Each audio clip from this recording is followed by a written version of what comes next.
સમીકરણના બીજ શોધવાના આ સૂત્રને દ્વિઘાત સૂત્ર કહેવાય છે. ચાલો દ્વિઘાત સૂત્રનો ઉપયોગ દર્શાવવા કેટલાક ઉદાહરણ લઈએ.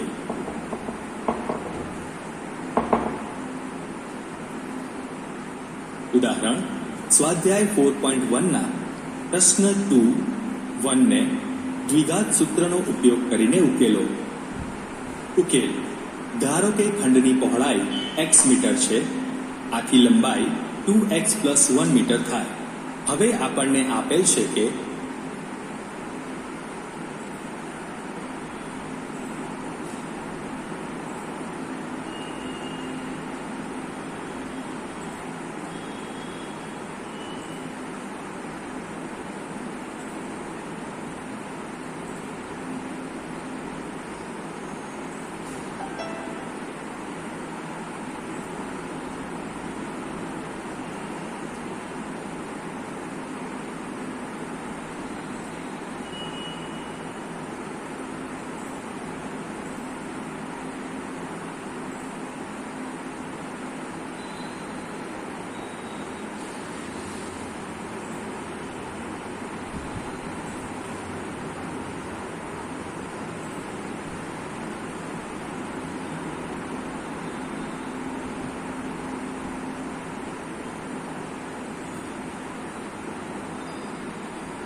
પૂર્ણ વર્ગની રીતે દ્વિઘાત સમીકરણનો ઉકેલ. આગળના વિભાગમાં આપણે દ્વિઘાત સમીકરણના ઉકેલની એક રીત શીખ્યા.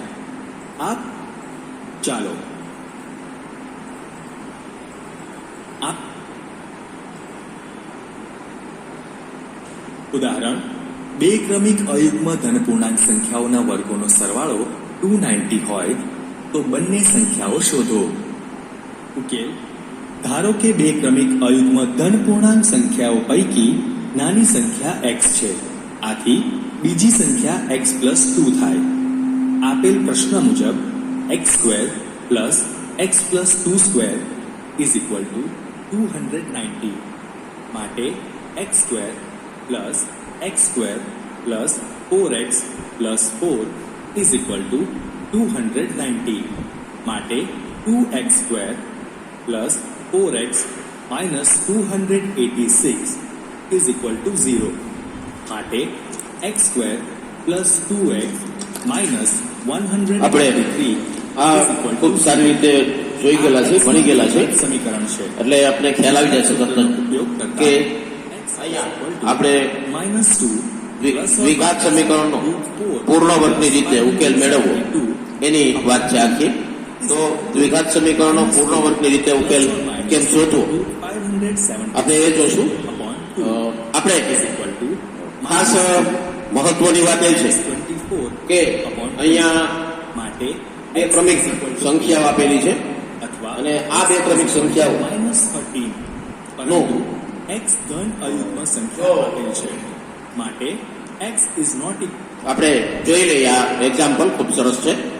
બે ક્રમિક અયુગ્મ ધનપૂર્ણાંક સંખ્યાઓના વર્ગનો સરવાળો 290. હવે આ કાલે જ આપણે એટલે કે આગલા પીરિયડમાં જોયેલું છે લેક્ચરમાં. એ કોઈ આપણા માટે કોઈ અઘરી વસ્તુ નથી, પણ યુગ્મ કે અયુગ્મ જે કીધું હોય છે હંમેશા બે સંખ્યાનો ફેરફાર હોય. જો પહેલી સંખ્યા x હોય તો બીજી સંખ્યા અયુગ્મ હોય તો અયુગ્મ x + 2 થશે અને યુગ્મ હોય તો યુગ્મ પણ x + 2 થશે. ખાસ એ તમે નોંધ કરશો. આવા દાખલાઓ પરીક્ષાની અંદર ખૂબ સારી રીતે પૂછાય છે. એટલે આપ સૌને હું ખાસ જાણકારી માટે ખાસ વાત કરું છું. આવા દાખલા એક યુગ્મ સંખ્યા x છે કે અયુગ્મ સંખ્યા x છે તો બીજી ક્રમિક એટલે ત્યાર પછી ધારો કે કોઈ એક અયુગ્મ સંખ્યા લઈએ 5, તો 5ની અંદર 2 ઉમેરીએ તો જ 7 આવે. બીજી અયુગ્મ સંખ્યા 7 તો જ આવશે. તો એ ખાસ નોંધવાનું છે. તો જ 7 આવશે. ધારો કે એક અયુગ્મ સંખ્યા 7 હોય, અયુગ્મ એટલે એકી સંખ્યા, તો બીજી ક્રમિક એટલે ત્યાર પછીની 7 હોય તો 8 ન આવે. 8 તો યુગ્મ છે, 9 થશે. તો 7માં 2 ઉમેરો તો આ ખાસ સમજી શકાય એવી વાત છે. હવે અહીંયા વાત કરીએ આપણે, એટલે કે અહીંયા એટલે કે 2x² + 4x સમીકરણ બની ગયું. તો સમીકરણ 2 ના પછી એના વર્ગનો સરવાળો 290 સમજ્યા છીએ આપણે. પછી સમીકરણ છોડી નાખ્યું, x વત્તા 2 ના વર્ગનું વિસ્તરણ કરી નાખ્યું, x વર્ગ વત્તા 4x વત્તા 4 કરી નાખ્યું. x વર્ગ વત્તા x વર્ગ એટલે 2x વર્ગ વત્તા 4x ઓછા 286 થઈ ગયા. 290 આ બાજુથી આ બાજુ લઈ લીધા છે એટલે 4 માંથી 290 બાદ થઈ જાય એટલે 286 થઈ ગઈ. તો પછી એમાંથી 2 કોમન કાઢી લીધા છે. તો હવે x ની કિંમત શોધવા માટે ખાસ ધ્યાન રાખજો, એ સૂત્રનો દ્વિઘાત સૂત્રનો ઉપયોગ કર્યો છે. દ્વિઘાત સૂત્ર શું છે એ તમને બધાને ખબર હોવી જોઈએ. જો સૂત્ર નહીં આવડતું હોય તો તમે દાખલો ગણી નહીં શકો. Minus B plus or minus વર્ગમૂળની અંદર બી સ્ક્વેર બી નો વર્ગ માઇનસ 4ac 4ac બરાબર. જે વર્ગમૂળની અંદર બી સ્ક્વેર માઇનસ 4ac છે એને ડી વડે પણ દર્શાવાય છે અને એને વિવેચક પણ કહેવાય છે. તો ખાસ એ નોંધ કરશો તમે. આથી x is equal to 11. અને આ રીતે ઋણ સંખ્યા, કારણ કે ધન પૂર્ણાંક કીધેલી છે એટલે ધન સંખ્યા જે છે એ 11 જ છે, ઓછા તે ઋણ છે. અને તમે એની ચકાસણી પણ સારી રીતે કરી શકો. જો આ રીતે ચકાસણી તમે સારી રીતે કરી શકો બરાબર. તો આ રીતે એ કિંમત એમની આ રીતે મેળવી શકાય. હવે ત્યાર પછીનું જે ઉદાહરણ છે એ આપણે કાલે આગળના લેક્ચરમાં જોયેલું છે. કાલે મીન્સ કે જોયેલું હતું, આગળની યુટ્યુબમાં જોયેલું હતું, પણ બહુ અગત્યનો દાખલો છે એટલે આપણે એને લઈ લઈશું. એક એવો લંબચોરસ બગીચો બનાવવો છે કે જેની પહોળાઈ તેની લંબાઈ કરતા 3 મીટર ઓછી હોય. લંબાઈ તેની પહોળાઈ કરતા 3 મીટર ઓછી હોય. પહોળાઈ તેની લંબાઈ કરતા 3 મીટર ઓછી હોય. તો એનો અર્થ એમ થયો કે પહોળાઈ જો x હોય તો એની લંબાઈ એ હંમેશા 3 મીટર વધારે થાય એટલે કે x વત્તા 3. જો એની લંબાઈ આપણે પહોળાઈ છે x લઈએ તો લંબાઈ હંમેશા x વત્તા 3 થાય. અને ક્ષેત્રફળ આપણે ખબર છે કે લંબાઈ ગુણ્યા પહોળાઈ એટલે કે x ગુણ્યા, અહીંયા આપણે વ્યવસ્થિત સમજતા જશું, આ સમીકરણનું દ્વિઘાત સમીકરણ બનાવવા માટે સમજતા જશું. લંબાઈ ગુણ્યા પહોળાઈ એટલે કે x ગુણ્યા x વત્તા 3, પછી એનો કૌંસ છોડી નાખશો એટલે x વર્ગ વત્તા 3x મીટર સ્ક્વેર. હવે સમજી બાજુ ત્રિકોણનો પાયો x મીટર બરાબર, એટલે પાયો છે x મીટર છે તો ત્રિકોણનું ક્ષેત્રફળ કેટલું થાય તો એની વાત છે 1/2 પાયો ગુણ્યા વેધ. જો આ પ્રમેયની અંદર આવે છે, બહુ અગત્યનું છે, તમને બધાને ખ્યાલ છે. પાછો પાયો છે એનો x છે, બધી બાજુઓનું માપ એટલે કે સામેની બાજુઓ જે છે એ બગીચાની પહોળાઈ છે x તારેલી છે એટલે પાયો x થશે બરાબર. અને 1/2 પાયો એટલે કે x વેથની લંબાઈ આપી દીધેલી છે 12 છે. અને હવે લંબચોરસનું ક્ષેત્રફળ સમજવી બાજુ ત્રિકોણના ક્ષેત્રફળ કરતા 4 મીટર વધુ છે મીટર સ્ક્વેર. તો 6x વત્તા 4 ઉમેરી દેવાનું છે અને એની અંદર ઉમેરી દો એટલે બે સમાન છે. અહીંયા બે સૂત્રો જે છે એ સરખાવવાના છે, ખાસ ધ્યાન રાખજો. ક્ષેત્રફળ કરતા 4 મીટર સ્ક્વેર વધારે છે તો 6x વત્તા 4 બરાબર એ કે લંબચોરસનું ક્ષેત્રફળ છે એના બરાબર થશે. 4 મીટર સ્ક્વેર વધુ છે એ ખાસ મહત્વની વાત છે. પછી તો આપણે સહેલી વસ્તુ છે, 6x ને 4 ને આ બાજુ લઈ લેશું એ વસ્તુ આવડે છે આપણે. પછી અહીંયા તમે આ x વર્ગ ઓછા 3x વત્તા 4 ના અવયવી પાડી શકશો. અવયવ પાડશો 4 × 4, 4 માંથી 1 તો 3 એ તમને આવડે છે. અને દ્વિઘાત સૂત્રનો ઉપયોગ કરીને તમે કરી શકો છો. દ્વિઘાત સૂત્રનો ઉપયોગ સારી વસ્તુ છે, ખાસ ધ્યાન રાખજો. 3 વત્તા ઓછા 5 એટલે કે 3 વત્તા 5 છેદમાં 2, 3 ઓછા 5 છેદમાં 2, બે ઉકેલ છે. 3 વત્તા 5 છેદમાં 2 એટલે કે 8 ના છેદમાં 2 એટલે 4 થાય. 3 ઓછા 5, 3 માંથી 5 જાય તો ઓછા 2, ઓછા 2 ના છેદમાં 2 એટલે કે ઓછા 1 આવશે. અને x બરાબર ઓછા 1 એટલે કે કોઈ દિવસ હંમેશા બગીચાની પહોળાઈ આપણે x તારેલી છે તો પહોળાઈ કોઈ દિવસ x ઋણ શક્ય નથી.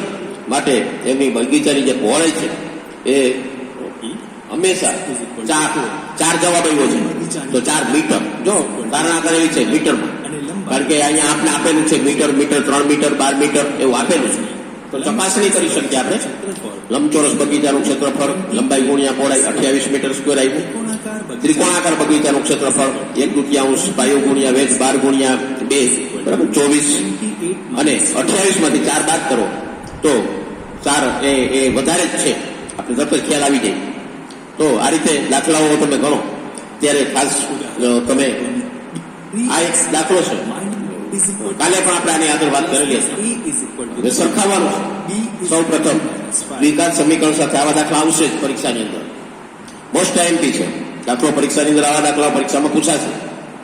તો તમારે આવા દાખલાઓ એ કેવી રીતે ગણવા, હું તમને આ યુટ્યુબની અંદર પણ આ મોકલીશ, કેવી રીતે ગણવા. તો એક્સ વર્ગના સહગુણકને એ કહેવામાં આવે છે, એક્સના સહગુણકને બી, અને અચળ સંખ્યાને સી. જો અહીંયા લાલ ટપકું કરેલું જ છે. સી છે એ 2 છે, બી છે -5 છે. મિત્રો ખાસ ધ્યાન રાખજો, માત્ર 5 નહીં, પરીક્ષામાં ભૂલ કરો છો. સરખાવ્યા પછી હવે એની ગણતરીની વાત આપણે કરીએ.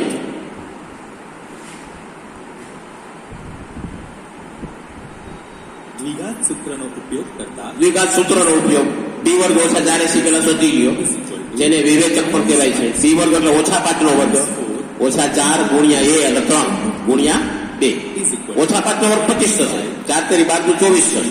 25 માંથી 24 જાય તો 1 આવે છે, અને 1 છે ધન સંખ્યા છે, એકડો ધન છે, માટે હંમેશા એનો જે ઉકેલ મળશે એ વાસ્તવિક ઉકેલ મળશે.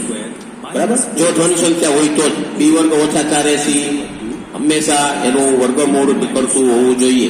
ઋણ સંખ્યાનું વર્ગમૂળ ન નીકળે. પછી તો સૂત્ર મૂકવાનું છે. તમે સૂત્ર તો ખાસ ધ્યાન રાખજો જ. is equal to સૂત્રનું તમને ધ્યાન નહીં રાખો, સૂત્ર ખાસ ધ્યાનમાં રાખવાનું છે. -b ± વર્ગમૂળમાં b² - 4ac છેદમાં 2a. -b એટલે ઓછા કૌંસમાં -5, b ની કિંમત -5 છે, વત્તા ઓછા વર્ગમૂળની અંદર b વર્ગ ઓછા 4ac એટલે 1 છે. બરાબર. બી વર્ગ ઓછા 4ac એટલે 1 છે, છેદમાં 2 ગુણ્યા a ની કિંમત 3 મૂકી દીધેલી છે, a બરાબર 3 છે. ઓછે ઓછે વત્તા 5 થઈ ગયા, અને વત્તે ઓછે વર્ગમૂળમાં 1 એટલે 1, તો છેદમાં 3 દુ 6. 2 ઉકેલ છે, 5 વત્તા 1 છેદમાં 6, 5 ઓછા 1 છેદમાં 6. બે જવાબ છે. 5 ઓછા 1 એટલે 4 ના છેદમાં 6 એટલે 2/3, અને 6 ના છેદમાં 6 એટલે 1. બરાબર. તો આ રીતે દ્વિઘાત સમીકરણ હંમેશા 2 બીજ હોય છે, 2 ઉકેલ હોય છે. તો આ 2 ઉકેલો 2/3. બીજા દાખલાની વાત કરે છે, એને પણ જે પ્રમાણિત સ્વરૂપનું દ્વિઘાત સમીકરણ છે ax² + bx + c બરાબર 0, એની સાથે સરખાવવાનું છે. પેલા સૌ પ્રથમ અહીં A is તો સરખાવશું એટલે a બરાબર 1 છે, કારણ કે 100 ની આગળ કોઈ સંખ્યા નથી. b બરાબર +4 અને c બરાબર +5. એ રીતે અને સૂત્રનો ઉપયોગ કરશું. b વર્ગ ઓછા 4ac શોધશું. 4 નો વર્ગ ઓછા 4 ગુણ્યા a એટલે 1 ગુણ્યા 5. જોઈતા ખબર પડી જાય. 16 ઓછા 20 એટલે ઋણ જવાબ મળશે, એટલે ઉકેલાનો મળશે નહીં. -4 મળે છે, વિવેચક છે -4 મળે છે, માટે એનો ઉકેલ કોઈ દિવસ મળે નહીં. ઉકેલ વાસ્તવિક ઉકેલ ક્યારે ન મળે. -4ac એટલે બી વર્ગ ઓછા 4ac નું ન મળે. હંમેશા વર્ગમૂળ એટલે કે એ જો ધન સંખ્યા હોય તો જ એનો વાસ્તવિક બીજ મળશે, બાકી બીજ મળે નહીં. આ રીતે દાખલા તમને પૂછી શકે 2 માર્ક્સમાં.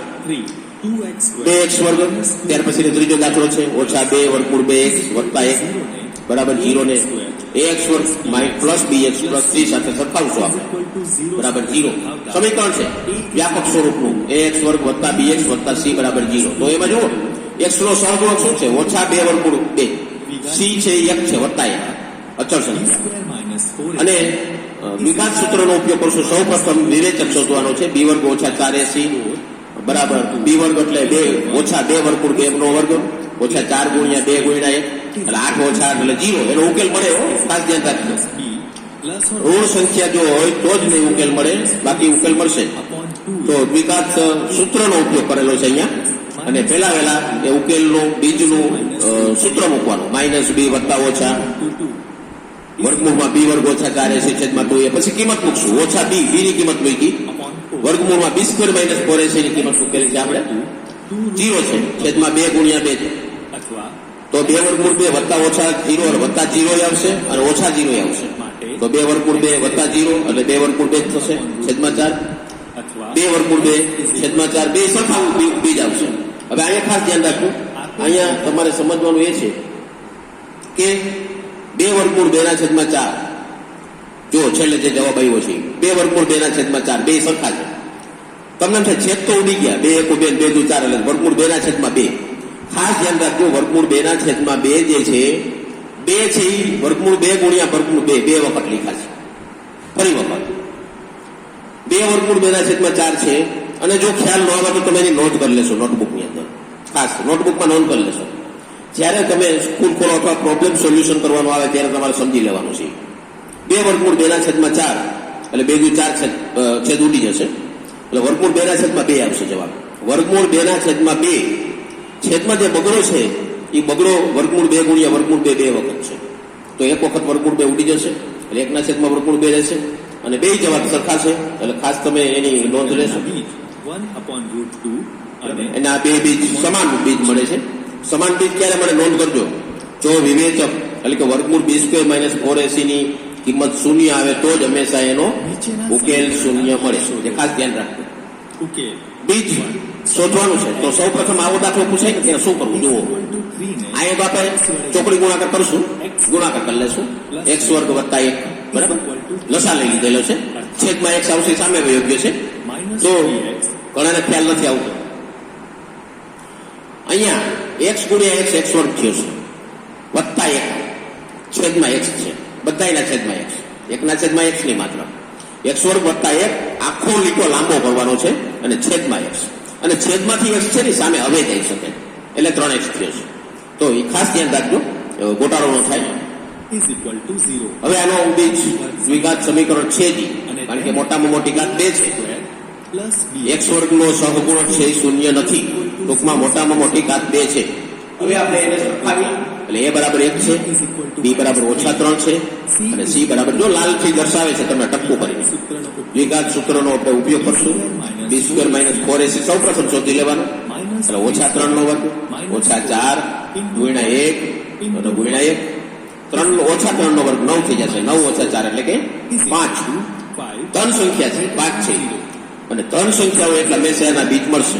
સૂત્ર મૂકો -b વર્ગમૂળમાં b² - 4ac છેદમાં 2a અને એની કિંમતો મૂકશું માઇનસ વર્ગમૂળમાં b એટલે b એટલે ઓછા વર્ગમૂળ 3 વત્તા ઓછા વર્ગમૂળમાં 5/2 બે જવાબ છે. ઓછે ઓછે વત્તા 3 થઈ ગયા વત્તા ઓછા વર્ગમૂળમાં 5/2 એટલે 3 વત્તા વર્ગમૂળમાં 5/2 3 ઓછા વર્ગમૂળમાં 5/2 આ રીતે બે જવાબ મળે છે. x ની કિંમતો 2 મળે છે. દ્વિઘાત સમીકરણ હંમેશા એ 2 બીજ હોય છે. 3 વત્તા વર્ગમૂળ 5/2 3 ઓછા વર્ગમૂળ 5/2 આ રીતે હંમેશા. બીજા દાખલાની વાત તમે જુઓ એનો પણ આપણે ચોકડી ગુણાકાર કરી શકીએ. ચોકડી ગુણાકાર કરીને તમે એનો ઉકેલ મેળવી શકો છો. તો અહીંયા ચોકડી ગુણાકાર કરવાનો જ છે. જુઓ તમે કઈ રીતે x - 2 એ એનો લસા છે. આ લસા વડે બધાને ગુણી નાખો. આ લસા વડે બધાને ગુણી નાખશું. x - 2 લસા છે છેદમાં તમે જુઓ x - 2 છે જો અહીંયા લાલથી દર્શાવ્યું છે. આ x - 2 વડે બધાને ગુણી નાખશું તો ગુણશું એટલે એકડાને x - 2 વડે ગુણશું એટલે x - 2 આવ્યા છે. માઇનસ પાછો 1/x - 2 છે એને પણ x - 2 વડે ગુણશું એટલે x - 2 ઉડી જશે એટલે કે x રહેશે. અને છેદમાં જે x - 2 છે એ સામે છેદથી સામે આવી જાય છે એટલે 3 ગુણ્યા x - 2 થઈ જાય છે. ખાસ ધ્યાન રાખજો લસા લીધેલો છે અને લસા સામે વહી ગયો છે. હવે કાઉન્સ છોડી નાખ્યા છે એટલે x ઉડી જશે વત્તા x ને ઓછા x ઉડી જશે 3x² ઓછા 6x અને હવે ઓછા 2 ને ડાબી બાજુએથી જમણી બાજુ લઈ લઈશું એટલે બરાબર 0 થઈ જશે. ઓછા 2 ને આ બાજુથી આ બાજુ લઈ લીધા છે ડાબી બાજુથી જમણી બાજુ લઈ લીધા. દ્વિઘાત સમીકરણ છે જ. શું કામે? કારણ કે x² નો સહગુણક 0 નથી. x² નો સહગુણક એકચ્યુઅલી 3 છે. a બરાબર 3 છે, b બરાબર -6 અને c બરાબર +2. તો દ્વિઘાત સૂત્રનો આપણે ઉપયોગ કરશું હવે તો b² - 4ac એની કિંમત શોધશું.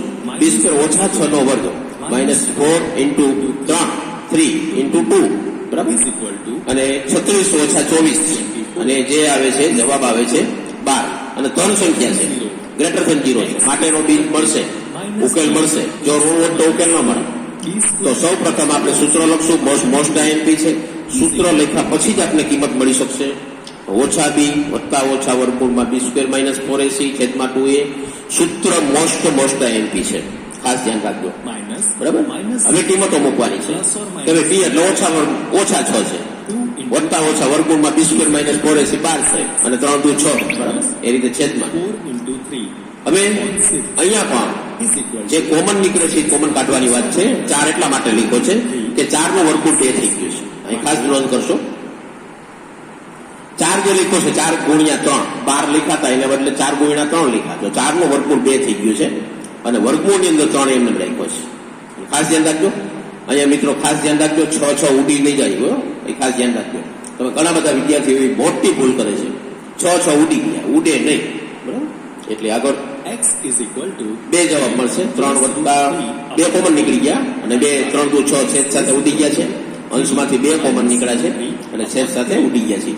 આ રીતે 2 બીજ મળશે. સમીકરણના બીજ તો ખૂબ અગત્યનું છે અને દ્વિઘાત સૂત્રોની રીતે આવા દાખલા તમને 4 માર્ક્સમાં પૂછી શકે. ખાસ ધ્યાન રાખજો is not કારણ કે આ સ્વાધ્યાય 8 ગુણનું સ્વાધ્યાય છે. 8 ગુણના સ્વાધ્યાયમાંથી આવા 4 ગુણમાં દાખલો પૂછી શકે. પણ તમે જો એ બરાબર આમ વ્યવસ્થિત પાકું કરેલું હોય તો ઝડપ હવે અહીંયા કુટ પ્રશ્નોની શરૂઆત થાય છે. 18 કિલોમીટર પ્રતિ કલાકની છે. સાની દિશામાં આવા કુટ પ્રશ્નો જે છે એ તમે ગણવાનો જેટલો પ્રયત્ન રાખશો તો એટલી તમને ખબર પડશે. છેલ્લે લખેલું છે પ્રવાહની ઝડપ શોધો. તો ધારો કે પ્રવાહની ઝડપ 1 કિલોમીટર પ્રતિ કલાક. કારણ કે અહીંયા કિલોમીટર કલાક એવું લખ્યું જુઓ ને 18 કિલોમીટર પ્રતિ કલાક 24 કિલોમીટર પ્રતિ કલાક રકમમાં જુઓ તમે બરાબર. તો આપણે અહીંયા ધારણા છેલ્લેથી કરવાની છે.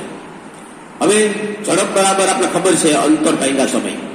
આપ સૌ બધા જાણો છો ઝડપ બરાબર અંતર ભાગ્યા સમય. અહીંયા એ સૂત્રનો ઉપયોગ કરવાનો છે અને આવા દાખલા પરીક્ષાની અંદર 4 ગુણના પૂછાય છે અને આવા કૂટ પ્રશ્નો ઘણા બધામાં પ્રોબ્લેમ ઘણા બધાને આવે છે.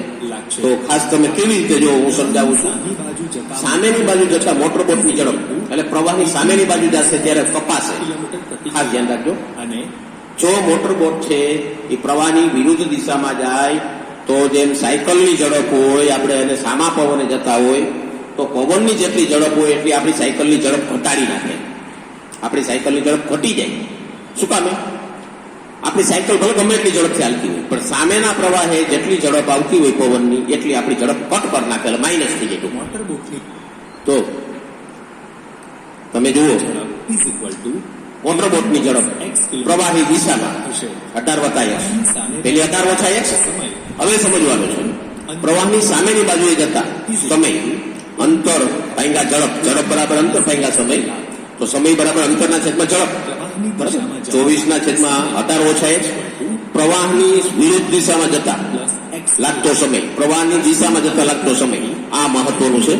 તમને ઘણા બધાને આ વસ્તુ આવડતી નથી. આ ખાસ ધ્યાન રાખજો. તો અહીંયા જ મુશ્કેલી થાય છે કે ભાઈ શું છે તો કે સમય. હું કામે સમય લીધો? અહીંયા સમય આપ્યો છે તમે જુઓ રકમમાં વાંચો 1 કલાક વધુ હોય. કેને 1 કલાક વધારે હોય? તો કે સામે પ્રવાહમાં જઈએ છીએ ત્યારે 1 કલાક વધારે થાય છે. એટલે કે 24 ના છેદમાં 18 ઓછા x છે એમાં એકડો ઉમેરી દો કારણ કે એને સમય વધારે લાગે. હંમેશા સામા પવને આપણે સાયકલ લઈને જઈએ તો વધારે સમય લાગે. એમાં એકડો ઉમેર્યો તો પ્રવાહની દિશામાં કે 24 ના છેદમાં 18 વત્તા x છે એ બે સમાન થાય. 18 minus x એટલે આ રીતે plus 24 upon આમે કરી શકાય. plus x વધારે જે સમય લાગે છે એમાંથી ઓછો સમય બાદ કરી નાખો તો ચલો બરાબર 1 કલાક એમ લખી શકો છો. મેં હમણાં કીધું એમ તમે લખી શકો છો 24 ના છેદમાં 18 બે એક જ થાય છે. 24 ના છેદમાં 18 ઓછા x 24 ના છેદમાં 18 ઓછા x એમાંથી એક બાદ કરી નાખો અથવા તો 24 ના છેદમાં 18 વત્તા x એમાં એક ઉમેરી દો તો 24 ના છેદમાં 18 ઓછા x એના બરાબર થાય. શું કામે? એકડો ઉમેરવાની વાત છે એટલા માટે કે 24 ના છેદમાં 18 વત્તા x છે ને ઓછો સમય લાગે છે. પ્રવાહની દિશામાં ઓછો સમય લાગે. પ્રવાહની દિશામાં વધારે સમય લાગે. તો વધારે લાગે છે એમાંથી કાં તો બાદ કરવો પડે અથવા તો જેને ઓછો સમય લાગે છે એમાં ઉમેરો તો બે સમાન થાય. બીજી રીતે અહીંયા જે લખેલું છે એમાં વધારે જેને સમય લાગે છે એમાંથી ઓછો સમય લાગે છે એને બાદ કરો તો એનો જવાબ એકડો છે આપ્યું છે રકમની અંદર. તો 24 અને અહીંયા હવે લસા લીધેલો છે ચોકડી ગુણાકાર કરેલો છે 18 વત્તા x નો ગુણાકાર 24 સાથે 18 ઓછા x નો ગુણાકાર ચોકડી સાથે 24 સાથે અને 18 ઓછા x 18 ઓછા x એકની સામે વહી ગયા છે સામેની બાજુ એકડા પાસે પછી કાઉન્સ છોડેલા છે is equal to 0 કાઉન્સ છોડ્યા છે 18 નો વર્ગ ઓછા x નો વર્ગ એટલે અહીંયા is equal to દ્વિઘાત સૂત્રનો ઉપયોગ કરીને દાખલો ગણે છે. minus કે એની કિંમત 1 છે, બી ની કિંમત 48 અને સી ની કિંમત ઓછા 324 છે. એની કિંમતો મૂકવાની છે સૂત્રની અંદર, દ્વિઘાત સૂત્રની અંદર. આ દ્વિઘાત સૂત્રની અંદર એની કિંમત મૂકશે એટલે ઓછા 48 વત્તા ઓછા 48 નો વર્ગ વત્તા 1296 કરશો એટલે 3600 અને 3600 નો વર્ગમૂળ 60 થાય. આપણે ખબર છે છેદમાં 2 બે જવાબ છે. ઓછા 48 વત્તા 60 છેદમાં 2, ઓછા 48 ઓછા 60 છેદમાં 2, ઓછા 48 અને 60 માંથી 48 બાદ કરીએ તો 12 આવે. 12 ના છેદમાં 2 ઓછા 108 ના છેદમાં 2. તો ઋણ ઝડપ શક્ય નથી કોઈ દિવસ. એ પ્રવાહની ઝડપ ઋણ શક્ય નથી એટલે ઓછા 54 ક્યારેય હોઈ શકે નહીં. 108 ના છેદમાં 2 એટલે ઋણ ઝડપ ન હોઈ શકે. એટલે કે પ્રવાહની ઝડપ એ 6 કિલોમીટર પ્રતિ કલાક છે. પ્રવાહની ઝડપ x નો જવાબ મળી ગયો એ 6 કિલોમીટર પ્રતિ કલાક છે એ સાબિત થાય છે. તો આ રીતે તમે કુટ પ્રશ્નો જે છે એ ખૂબ ખૂબ અગત્યના છે. ઉદાહરણ સૌ કુટ પ્રશ્નો એટલા જ સરળતાથી કરી શકશો. તો મેળવો. ઉકેલ 1 2x² - 7x + 3 = 0. માટે 2x² અહીંયા - 7x = સમીકરણ છે. -3. આપેલ દ્વિઘાત સમીકરણના બીજ શક્ય હોય તો પૂર્ણ વર્ગની રીતે શોધો. કેમ પૂર્ણ વર્ગની રીતે શોધવા જો આપણે -7/2x પહેલા બંને બાજુએ 2 વડે ભાગ્યા છે, 2 વડે ગુણીએ શકાય, બરાબર ને? આપણે કાલે જોયું હતું. -2 આ સમીકરણની બંને બાજુ 2 વડે ગુણીએ શકો, ભાગી શકો છો. તો આ રીતે 2 વડે જો પૂર્ણ વર્ગની રીતમાં તમને થોડો ગોટાળો ન લાગે એક વસ્તુ સાંભળી લેજો. બીજું જે દાખલો છે 4x પૂર્ણ વર્ગ છે જેને કોઈના વડે ગુણવાની જરૂર નથી. દાખલાને બરાબર સમજશું. પહેલું પદ પૂર્ણ વર્ગ કરવા માટે કાં તો 2 વડે ગુણીએ બંને બાજુ હંમેશા સમીકરણો એટલે બંને બાજુ છે, કાં તો બંને બાજુ 2 વડે ભાગો. પછી એનું અંતિમ પદ શોધવાનું છે. પ્રથમ પદ તો મળી ગયું છે. અંતિમ પદ બરાબર તમને ખ્યાલ છે મધ્યમ પદનો વર્ગ છેદમાં 4 ગુણ્યા પ્રથમ પદ. આ રીતે તમારે એનું અંતિમ પદ શોધવાનું છે. ફરી વખત કોઈ પણનો અંતિમ પદ શોધવું હોય તો મધ્યમ પદનો વર્ગ છેદમાં 4 ગુણ્યા પ્રથમ પદ. આ સૂત્રની મદદથી અંતિમ પદ શોધેલું છે અને અંતિમ પદ એનું આવે છે, તમે ખાસ ધ્યાન રાખજો, 49 ના છેદમાં 16 એટલે 7 ના છેદમાં 4 નો વર્ગ 49 ના છેદમાં 16 એટલું અંતિમ પદ આવ્યું. એટલે બે બાજુ, ડાબી બાજુ જમણી બાજુ 7 ના છેદમાં 4 વડે ઉમેર્યું બે બાજુ, જમણી બાજુ ડાબી બાજુ. અને ઓછા 3/4 તો રકમનો છે, તો લખવું જ પડે. માટે એને કોઈ દિવસ બાકી ન રાખે, બાકાત ન રાખે. હવે આ પૂર્ણ વર્ગ છે કે ડાબી બાજુનું જે પદ છે તો પૂર્ણ વર્ગ છે અને 7 નો વર્ગ 49 ના છેદમાં 16 49 ના છેદમાં 16 ઓછા 3/4 બાદબાકી કરીએ. લસા લઈને લસા લીધેલો છે 24 ના 49 ઓછા 24 ના છેદમાં 16 તો 25 ના છેદમાં 16 આવે છે. હવે બાદબાકી કરીએ એટલે તો 1 ઓછા 7 ના છેદમાં 4 નો વર્ગ બરાબર 25 ના છેદમાં 16. વર્ગમૂળ કાઢીએ 25 ના છેદમાં 16. શું કામે સામે વર્ગ છે, વર્ગ છે. અહીંયા 1 ઓછા 7 ના છેદમાં 4 કૌંસની ઉપર વર્ગ છે. આપણે x ની કિંમત શોધવી છે તો x ની કિંમત શોધવા માટે વર્ગ કાઢવા માટે 25 ના છેદમાં 16 નું વર્ગમૂળ વત્તા અને ઓછા 2 આવશે. એટલે એ ખાસ ધ્યાનમાં રાખજો. અને ઓછા 7 ના છેદમાં 4 પહેલી બાજુ હશે એટલે વત્તા થઈ ગયા છે. 7 વત્તા 5 ના છેદમાં 4, 7 ના છેદમાં 4 ઓછા 5 ના છેદમાં 4. બે વસ્તુ, બે જવાબ આવશે. લસા તો 4 છે જ એટલે કોઈ પ્રશ્ન નથી. 7 ને 5 12 ના છેદમાં 4 અને 7 માંથી 5 જાય તો 2 ના છેદમાં 4. આ રીતે બે જવાબ આવશે. 12 ના છેદમાં 4 એટલે 3 આપણે સમજીએ છીએ અને 2 ના છેદમાં 4 એટલે 1/2 આપણે બધાને ખ્યાલ છે. તો આ રીતે આપેલ સમીકરણના બે બીજ આ પૂર્ણ વર્ગની રીત છે. અહીંયા તમે અવયવ પાડી શકો, અવયવ પાડીને દાખલો ગણી શકો. હવે બીજો દાખલો ગણે છે. જુઓ, પ્રથમ પદ અહીંયા તમારે મનોમન નક્કી કરવાનું છે. પ્રથમ પદ પૂર્ણ વર્ગ છે આમ જુઓ તમે બરાબર. હવે શું કરવાનું છે? તો પ્રથમ પદ તો પૂર્ણ વર્ગ છે તો આ પદ આવેલું તમે અંતિમ પદ શોધો શું થાય છે? તો મધ્યમ પદનો વર્ગ એટલે 4 વર્ગમૂળ 3x નો વર્ગ છેદમાં 4 ગુણ્યા પ્રથમ પદ તમે કરો મૂકો તો તમને ખ્યાલ આવશે શું આવે છે. જો અંતિમ પદ 3 આવી જ જાય છે, પદાવલી પૂર્ણ વર્ગ ત્રિપદી છે એટલે કોઈના વડે એને બાદબાક ઉમેરવું પડશે નહીં, અંતિમ પદ ઉમેરવું પડશે નહીં. તમે જુઓ બરાબર, is equal to 0. અગાઉથી વિચારવાનું. 2x square plus 2 into આ ગોઠવણી કરી. into root 3 plus એ વર્ગ પ્લસ 2ab પ્લસ b વર્ગ વડે ગોઠવણી કરી. જો મધ્યમ પદ કે કાંઈ અંતિમ પદમાં કાંઈ ઉમેરવું પડતું નથી. square પૂર્ણ વર્ગ ત્રિપદી છે, અગાઉથી ખબર પડી જાય. માટે x વત્તા 2 નો વર્ગ, is equal x વત્તા વર્ગમૂળ 3 નો વર્ગ, અથવા બે સરખા જવાબ આવે છે. સમાન બીજ હશે. પૂર્ણ વર્ગ હોય, કોઈ પણ રકમ પૂર્ણ વર્ગ હોય તો એના હંમેશા બે બીજ કેવા હોય? સમાન. બંને બીજ સમાન છે. તો minus root x બરાબર ઓછા વર્ગમૂળ 3 ના છેદમાં 2 સમીકરણ અથવા x બરાબર ઓછા વર્ગમૂળ 3 ના છેદમાં 2 આ રીતે બે બીજ છે. અને અને minus root બંને ઓછા બે સરખા બીજ છે. તો પૂર્ણ વર્ગ હોય તો એ બંને સમાન બીજ આવશે. તો આ રીતે તમે દાખલાને સારી રીતે ગણી શકશો. ઉદાહરણ અહીંયા સુધી રાખીએ આપણે. તમે ગણતા રહેશો, ગણજો. જરાય પણ અઘરું નથી, પણ તમે ગણશો તો બરાબર. ત્યાર પછીનો આપણે પીરિયડ હમણાં ચાલુ પાછો થાય છે, આપણે ચાલુ કરીએ જ છીએ. પણ અહીંયા સુધી અત્યારે રાખશું આપણે આ પીરિયડને, પછી આપણે ત્યાર પછીનો પીરિયડ ચાલુ કરીએ છીએ.